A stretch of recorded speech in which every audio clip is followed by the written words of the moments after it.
Welcome into Northside Territory, Foul Territory Network's Cubs podcast. I'm Sahadev Sharma with my partner, Patrick Mooney. We are your Cubs beat writers over at The Athletic. Patrick, it is a mailbag episode, and as usual, the listeners, the fans have stepped up and delivered some good questions. This team is playing really well. They are 12-3, 15 games into a 21 game stretch against bad, sub 500 teams. You can call them bad. They're bad. Yeah. The Reds aren't historically awful, but they're not like a good team either, right? Yeah. They didn't dominate the Rockies, maybe like some people would have liked, but they won all three games. It was windy and kind of, not beautiful days at Wrigley Field this week. The Cubs grinded out some wins that, you want to see them beat up on these teams. They won. That's all that matters. Nobody's going to care if they won 15-1 or 2-1 at the end of the day, or at least you shouldn't. And I think I said this at the beginning of this stretch of games. I mean, even against the White Sox, even like they don't look like they're playing their best baseball at times. But all that matters is get through this, get wins, get healthy, improve the team. We'll talk about potential ways to improve the team on this episode. I think that's all. That's all you can really, you don't want what happened. We've talked about this a lot. What happened in 23 when they lost games like this that they should be winning, and it cost them a playoff spot. Just get in the playoffs. That's the bottom line. It doesn't always have to be. What was Madden saying? It doesn't. They're not all oil paintings. Yes. Our buddy John Greenberg referenced that this week. Joe does have those perfect sayings to, throw that one in Lake Michigan. They all can't be oil paintings, things of that nature. So, yeah, it did not come to that against the Rockies. It's going to be a long season for them. I'm just a totally anonymous roster with almost very little to no traveling media, interim manager, kind of an insular front office. Wild. Just bizarre. Tough. Yeah. Tough season for them. All right, let's get to the questions. Cade Horton has looked good so far. His ceiling is a top of the rotation arm. What does he need to do or change to go from good to great? This is from Ryan Foley. I don't know if he needs to change much. I was really impressed by his last start. I know it's against the Rockies. We just talked about it, but threw that changeup more. He threw the curveball a little bit more. He's not as much as he may have been a 2-pitch pitcher in the minors this season. I don't think that's purely how he is. Yes, the fastball and the slider are the pitches that you're going to hear about the most, but the changeup looks pretty good. And just, I think I said this about him kind of being thrown in the fire against the Mets, and then he gets like this softer landing the rest of the way for about 3-4 starts. Okay, go beat up or build up your confidence, whatever you want to say against lesser teams. I think what he needs is just more experience. I think he's got all the ingredients, and maybe leave fewer of those sliders like in the heart of the zone. That seems to be what kills him the most. Is far too often when he gets hit, it's like a slider that he's hung. Yeah, that was exactly what I thought when I read this question. Of he just needs innings. And if you go back to, even in high school, he was a very decorated, multi-sport athlete, recruited for football as well to Oklahoma. Did not pitch a ton for the Sooners. Last year was sort of a waste. I'm sure he learned from it.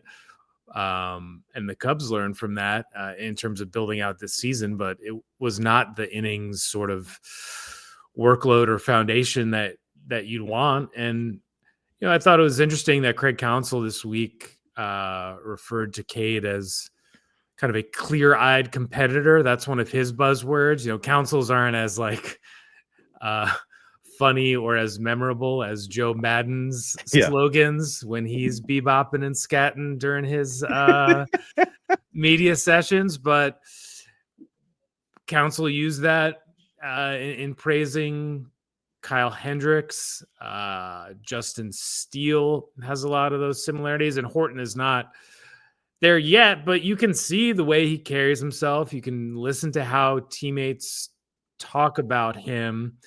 You can see, like, from one start to the next, like, he's kind of in control. He's getting a little better. You know, I don't know if he's been around enough to say he's good. And I think, like, greatness, given the way pitching is now, just in terms of like the injury rates, the attrition, the lowered expectations for starters, like, I don't know if he's going to have that kind of, top billing every time he pitches, but as far as like a really promising, interesting player with a good head on his shoulders, like, he's checked all of those boxes. Yeah, you just don't. I would never feel comfortable predicting greatness for a pitcher. No. It's really hard to know. Nobody. I don't think we expected Justin Steele to be as good Yeah. as he turned out to be. I mean, I just quickly looked it up. Tariq Skubal was the highest he was ranked was by Baseball America pre 2021 at 20. I mean, that's a pretty good prospect, right? But Yeah. still, I just did. Nobody expected this from Tariq Skubal. So it's really hard to predict how good a pitcher is going to be. And it seems like at least from the outside looking in, the prospect people are wrong most of the time about pitchers. And that's not because the analysis is wrong. It's more just like they get waylaid by injuries. There's so many names I could go through. The guy with the Guardians, I believe it's Daniel Espino. I don't even know where he is, but he was a top 5-10 prospect. Forrest Whitley with Houston Astros was looked at as like the next great thing. These guys, Grayson Rodriguez keeps getting hurt. He seemed like he was the next great thing. There was another question from Jim. I believe it was Jim Sellinger. Yeah, Jim Sellinger was asking about innings. Is there an innings cap for Cade Horton? We've talked about this a little bit, Patrick. We've written about this as well. Teams don't look at that anymore. Not the progressive teams. They don't look at. I mean, I think Garrett Crochet is a good example from last year. Cannot you don't measure it by innings anymore. You don't say, well, he threw this many innings last year. Let's bump it up by X percentage this year. They don't like to do it that way. Yes, it's something. I guess it's a crude way to monitor things, but they monitor everything else that you can imagine, or that you can't even imagine. Maybe even everything is measured now. They have wearables. They wear these things over. They look almost like sports bras that they wear on their chest. We see the pitchers always wearing those, putting those on.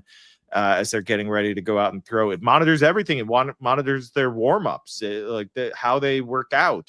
Everything's being monitored. So that's how they measure these things more than just innings or pitches thrown. You're seeing how their stuff is holding up over multiple starts, from start to start. How do they look in their bullpens? How fatigued are they? Yes, there are specific things that are measured that they're a little hesitant to share with us. I'm sure Harris has heard, Saris has heard about all these things, but there are certainly different things that they measure and that they look at, that they want to understand better than innings pitched. And something I was told recently is, like, the bottom line is they just don't know. They have to admit that to themselves. There's no perfect science here. So to restrict someone, I like, since we're talking about Madden had this philosophy with Arrieta. He didn't know how far he could push Arrieta in that 2015 season. Yeah, 2015 season. That's part of why people were questioning, oh, you shouldn't push him this many innings, rest him. I think Madden's philosophy was like, we don't know. We don't know what's going to happen here. Let's see what we can do with this guy. I think he did get tired out by the end of that season, but it was still, I thought it was interesting. And there were some validity in the like this is unknown territory. There's no reason to like put restrictions on this guy.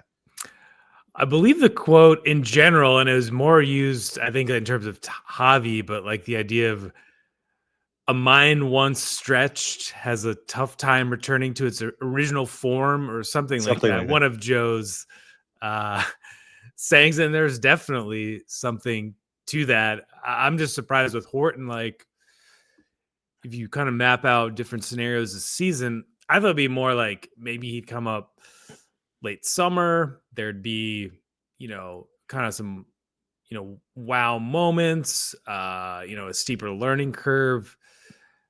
This is like they need they need dudes who can log innings. Like this has been, could have been a crisis. And he's really stepped in as kind of a nice stabilizer and has pitched to where I don't think he would be the first guy optioned out when Shota gets healthy. I guess, I mean, Assad's not close and Steele's not done for the year, so they need him to be a consistent presence, a dependable, reliable guy in that rotation, because right now they're stretched very thin. Yeah, totally agree. That I mean, Horton has become like it's not like he's just here temporarily. I think they're gonna have to lean on him. That's kind of what's happened here. All right, let's take a quick break and get back to questions from the fans. FT fam, you might have a boring, old, crusty, unpretty razor, and it might be expensive. So, AJ, should they consider another option? Look how cool this is. Look at the color scheme. Look at it. Little sheath to hide the blades when you travel. Works great. I've been using this for a couple weeks now with Harry's. Clean, no bumps, no cuts. Works great. And you know the best part? It's a great price, especially if you use the foul territory code, Scott. That's right. Harrys.com/foul. Guess what? You can also get yourself a no-risk trial. So if you don't like your shave, no worries. It's on Harry's. They're not worried about it. Get the edge on your shave with Harry's. Normally, the trial set is $10. But right now, you can get it for just $6 at harrys.com/foul. Use the exclusive link, harrys.com/foul, for a $6 trial set. All right, Patrick, we know there is going to be plenty of trade deadline chatter. The Cubs are good. They are in it. They're first place team, and they have flaws. We can all see it. They need pitching, and more pitching. So this question makes a lot of sense. Which prospects are the Cubs most likely to include in a deal? Is there anyone in their system at this point that would be considered untouchable? That's from Matt Philbin. I think the quick answer to the second part is anyone that's in the system. I don't think anyone's untouchable. They're all in the big leagues now. I would have hesitated to include Horton or Shaw in a deal. I think the Cubs would have, is what I'm saying. And now I don't think that's even possible. We just talked about how important Cade Horton is. We'll talk a little bit about Matt Shaw, but he's been great since coming back. You can't get rid of him. That was such a hole in their lineup. I think that's for the first part. I just don't see how anyone can. I mean, for that second part, I just don't see how anybody can be considered untouchable. Who's likely to be included? I think that's a little harder to answer because I don't know if it's just what do teams want? What do teams like? Listen, the Cubs haven't had this amazing season in the minors. It hasn't been a disaster, but there haven't been all these breakouts. There's some good, interesting pitchers. There's those same names we've heard about by Esteros, Casey, Kevin Alcantara. They're still good. They're still good prospects, but none of them it's not like any of those guys. It's like, well, this flaw that we saw coming into the season is no longer a flaw. And now they're this elite prospect. Ballesteros has still questions about catching. Kevin Alcantara still has questions about, chasing breaking balls. Owen Casey still has questions about swing and miss. Those are the three guys you'd point to. because I think they'd be hesitant, actually, maybe not, but I think they'd be a little hesitant to trade at the lower levels because they are so top heavy. And you're going to find yourself, at least as much as they want to win this year, I think they will find themselves thinking, I'd rather trade from AAA depth than these low A, high A guys that we like a lot, and think, that's how you stay competitive in 2029, 2030, or use it in different ways to get long-term impact, because you don't want to. It's hard. I know fans are going to push back on that and say just trade whoever, and maybe you would feel that way too, Patrick. But I think this. I'm looking at it from like I'm looking at it more from like a Jed Hoyer, Carter Hawkins point of view. I think they're looking at it, their system as it's a little top heavy. If anyone at the lower levels has popped, would prefer to see what they can be, and if they move them at a higher value. If the Cubs don't ask for my opinion, but if I were them, I would. Any of those pitching prospects, just trade them. Like they're gonna break down. They're probably overhyped. Some of these analytical front offices will be wowed by some of the StatCast metrics or whatever the Hawkeye is showing them. Yes, Cade Horton is essentially in that untouchable bucket because he's not really a prospect at this point. He is a every 5, 6, 7 days starter for a first place team. And like we just talked about, I would imagine that Ben Brown would be the one sent out before Cade Horton. Like he is, firmly in that mix there. Especially after trading Cam Smith, you want to hold on to Matt Shaw. He's a guy that they've, really loved from the jump. He's shown a lot even through these struggles, not just what he's done right now in a much softer spot of the schedule, but just how he handled everything, his demeanor, his composure. The guy should hit. And yeah, defensively, there's been a lot of these like kind of wow plays that he's made. Like it's very noticeable how good he's been on defense. We know Jed Hoyer's philosophy. If you're a pure, true buyer, you don't really trade off your major league roster. There are certain exceptions. Maybe there are pieces that don't quite fit, or you're kind of overloaded in depth in a certain area and you kind of trade strength for strength. But like Matt Shaw's their everyday third baseman, and he's crossed off, kind of what looked like it could have been a big need at this deadline. If they think he can be their everyday third baseman, you take that off the table. And then otherwise, you see with Ballesteros, the fact that he's not up here when Miguel Amaya is out for 4 to 6 weeks tells you something about what they think about his ability to be a major league catcher at this moment. When I asked counsel that, is 4 to 6 weeks, enough of a timeline maybe for Moises to re-enter the picture, or is this like a longer term project? And he confirmed it is a much longer term project, that he needs reps behind the plate, that catchers, usually comes later. That's why, I think counsel call it like the oldest position player group in the majors. And just kind of anecdotally, we've seen that, whether it's, kind of how David Ross's career evolved. Meant to look this up. I mean, when did Wilson Contreras make his major league debut? Was it more like it was 24, it was 25? 16? It was no, like how old was he? It was like he was probably like 24-ish, right? Or am I? Let's take a look. But he spent a long time in the minors, and then it took a long time in the majors for him to kind of get to a place that 24. He was 24. Okay. So like if Ballesteros is 21, like there's a gap there. And, but otherwise, I don't know. To me, just trade the pitchers. They're probably going to break down anyways. Get what you can. You need pitching right now. You can't worry about, Daniel Palencia is looking really good as the Cubs closer right now. That took he was acquired like 4 years ago. And it's kind of just now being trusted in big moments on a contending team. Yeah, I mean, I agree with most of what you said there. Some of the names that I would, the names that you didn't mention that maybe aren't on everyone's radar. There's a lot of pitchers there that have looked good.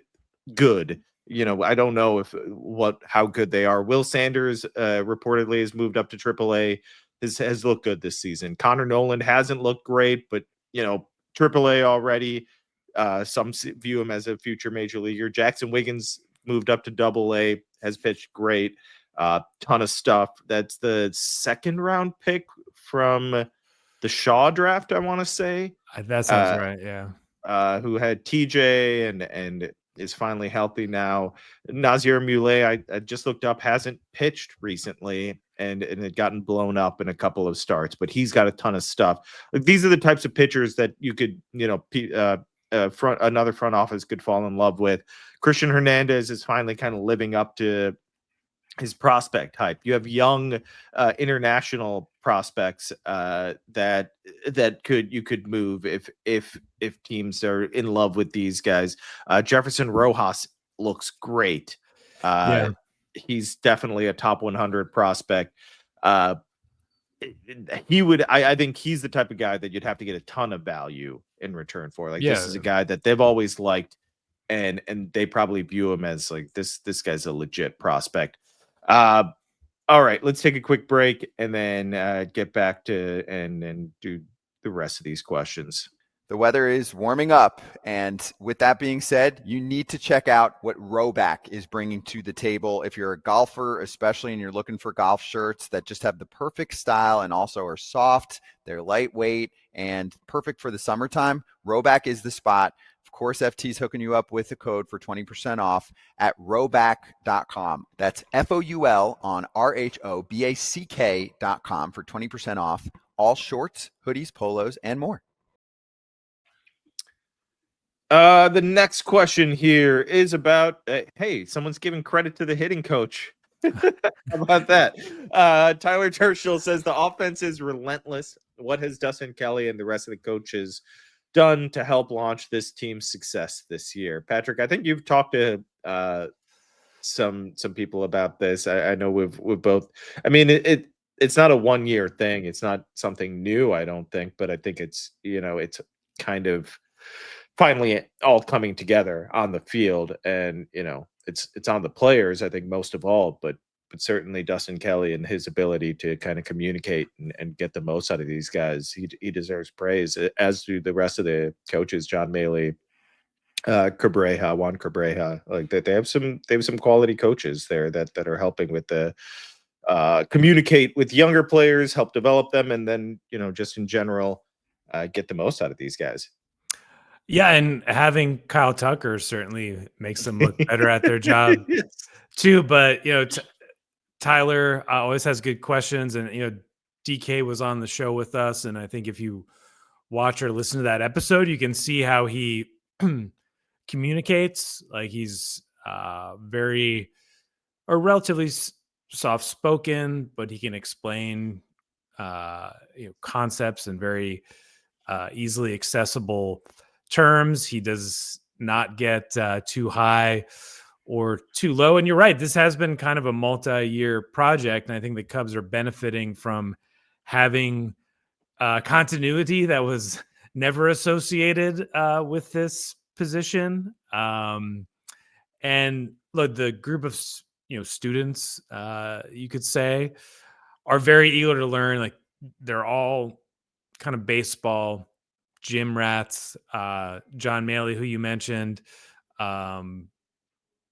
deserves a special mention for his work with Pete Crow Armstrong, sort of in Iowa, as really kind of prepping him for the next level. And he did a great job with the 2016 World Series team. It's a weird job. At any given point, as Dustin would say, you've got maybe 4 guys who are killing it, 4 guys who are kind of figuring it out, and 4 or 5 guys who are just like totally hopeless and throwing stuff and lost in their own head. So it'll come and go. But I think, you made the point earlier, Sahadev, on a previous episode of like, this group can withstand, hitters going on those cold spells, because so many different guys have carried the group. A lot of hitters in baseball have their own like private coaches anyways, but in terms of like kind of a group approach, being adaptable for Wrigley Field, which was freezing again this week, wind blowing in, credit to them. Yeah, I talked to Dustin earlier this season about some numbers that stood out to me, and the trend has continued. They focus on being really deliberate about your pitch, and do not chase and search for in your zone until 2 strikes. You have these spots that are your damage zones. That's where you swing until you see it there, or you get to 2 strikes. Do not swing the bat. So they're willing to take strikes if it's not their pitch until they get to 2 strikes. They're confident with 2 strikes. Most of these guys are pretty confident with 2 strikes. It's a simple approach. It's really hard to execute, though. It's simple sounding, but it's not like they suddenly decided that this is how they want the offense to behave. They've been preaching it. It's just hard to execute. You get a guy like Kyle Tucker, things start to fall in line. They have a few other guys that have done this. It's just when you have to add a superstar and you have a player turn into a superstar, and now say Suzuki becomes the 3rd best bat, or wherever you want to rank him. Yeah, he went from he needed to carry the offense and be the star of the offense to maybe the 3rd best bat in the lineup, and that's when you have this scary offense that can do anything, score in a multitude of ways, and when they're slumping, find ways to kind of grind through and win games. It's certainly been entertaining to watch, and this is, I'm not sure, we'll see if it lasts all season long, but even 2016, it was pitching and defense. The offense was good, especially that first month and a half when they got off to that insane start. We'll see how long this can last, but it hasn't even been great weather at Wrigley yet. yeah. I think hopefully that's coming. Don't know if good weather exists anymore, but I believe it's coming. So we'll see what this offense looks like, because right now they're just kind of, they're good at home, but the numbers are much lower at home. Yeah. They're good as far as how they're performing at Wrigley compared to everyone else at Wrigley, but it's kind of crazy how this is kind of happening again. But it's not the summer yet, so I'm not going to assume it's going to be a weird year again at Wrigley. All right, Matt Shaw. This is an interesting one. It looks like Matt Shaw is ready to stay now. Did the 24 games he spent at AAA impact his long-term service time at all? Yeah, he doesn't. The Cubs don't get that prospect promotion incentive. If he wins Rookie of the Year or gets MVP votes, MVP votes isn't happening. But if he stays like how he's performing right now, I wouldn't be shocked by him sneaking into the Rookie of the Year conversation and even winning it, especially when you're on a winning team and on the Chicago Cubs. That's how you get your name out there, and I wouldn't be surprised. So now they could lose that. I don't know there's some other rules though, where if he finishes somewhere, he gets that service time though, right? There's something about winning an award where you don't lose that year of service time, but they have gained a year of service time potentially here, I believe. Yeah, what I got here is Major League season consists of 187 days. This is from MLB.com. A player is deemed to have reached 1 year of Major League service upon accruing 172 days in a given year. Obviously, 24 games is roughly a month in Iowa. He would not reach 172, so you would be looking at Cubs almost having 7 full seasons of control over him. Also, we'll see once the CBA expires after the 2026 season. Are they going to play in 2027 and 2028. Like what is the landscape going to look like? Not to be super alarmist, but at the moment, it does look like it's going to be 6+ close to 7 rather than just straight 6 and hitting free agency. I guess also I don't have any information about this, like, but speculatively, I don't know if he plays like this, how well they like him, or how much they like him, I should say. Like a contract extension at some point isn't like totally out of the question either. So that would certainly impact it. And he's playing like a guy who looks like he'll be at Wrigley Field for a long time, which I think is ultimately everyone's big takeaway here. So I'm seeing something here that says if you finish top 2 in Rookie of the Year voting, you are awarded a full year of service time. So Okay. that's how he does it. That's the only way that happens. So the Cubs don't get the bonus draft pick then if this happens for him as well. I think he just deserves some love for how good he looks too. We can't ignore how he looks like a different player. Yeah. The Cubs deserve some love for recognizing that he needed to go back down. I think this is there's probably some Craig Counsell impact here where he understands, hey, some changes need to be made. Let's have a conversation with the guy and get him right. And he failed, and he said failure is probably the best teacher. Failure can be good for these guys, and it's helped the organization, the player, a lot of credit here because they identified what was wrong. They didn't. Yes, they desperately needed a third baseman, but they didn't try and force the situation. They fixed it, and it looks like they may have found a solution to how many weeks ago? It wasn't that long ago that you and I were having conversations like, how do they fix this major issue? This is a pretty big flaw on the team. Now the question is just purely add pitching. He's got a 101 weighted runs created plus. He's been great since, and the defense, I'm just kind of blown away at how good the defense is. So we'll see how long the offense lasts. He's going to hit a slump. They all do. But he looks like he's a major league hitter. So props to him, props to the organization for helping him get right, and for him buying in and coming back and impacting this club in the middle of a race here as they head into a summer that's critical. All right, Patrick. That is a mailbag episode. Thanks so much for everyone for sending in your questions. We always appreciate it. We like doing these episodes, and you guys help us do them and make it easy. Thanks so much for listening. This is Northside Territory. Make sure to rate, review, subscribe to the YouTube channel, and subscribe to The Athletic, where Patrick and I are on top of all things Cubs. Thanks so much for listening, everyone. Take care.